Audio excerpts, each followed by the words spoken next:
Hey everyone, in this quick tutorial, I'm going to show you exactly how to fix the snipping tool not working issue on Windows.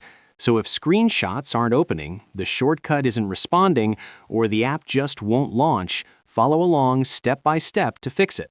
Alright, let's dive in. First, click on the Start menu and open Settings. Now go to Apps, then click on Installed Apps.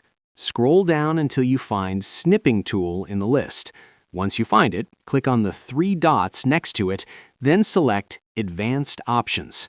On this page, scroll down until you see Repair and Reset. First, click Repair and wait a few seconds for the process to complete. After that, click Reset and confirm the action. Once that's done, test the snipping tool by pressing Windows key plus Shift plus S at the same time. If the tool opens, that means the problem is fixed. But if it's still not working, don't worry, here's the next step. Go back to Installed Apps, find Snipping Tool again, tap the three dots, and this time select Uninstall. Confirm to remove the app from your system.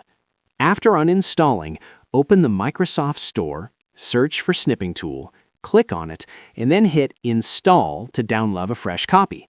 Once the installation is complete, try using Windows key plus Shift plus S again, and the Snipping Tool should now work perfectly.